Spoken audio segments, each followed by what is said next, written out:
Сәлем достар, менің каналыма қош келдіңіздер. Бүгін ең оңай творожный пирогын пісіретін боламыз.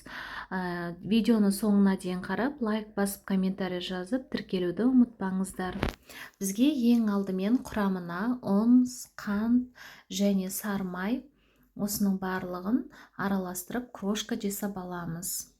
Және де осыған крошка жасап болғасын бізге бір жұмыртқа керек. Бір жұмыртқамен біз тесто дайын болады. Және осы дайын болған тестамызды мұздатқышта бірнеше минутқа қойып қоямыз, салмасы дайын болғанша. Енді қазір салмасын дайындайтын боламыз.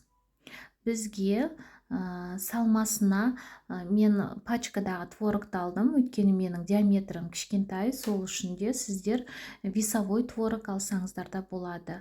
Салмасына творог, қант және жұмыртқа, ванилин қосуды ұмытпаңыздар. Иісі өте керемет болады. Енді міне тестасын жайып аламыз, өте жұқа қылмаймыз, қалың қылмаймыз. Менде әрдайым тестасы песочный болады, ал сіздер кішкене разрыхлитель қоссаңыздар болады.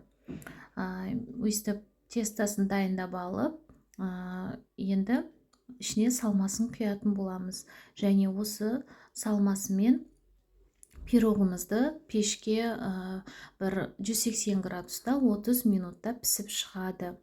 Қараңыздар, өте нәзік, әдемі болып пісті. Менде осы пирог қатты суыған жоқ, кішкене ыстықтау болып тұр, ал сіздер суытып кесіңіздер.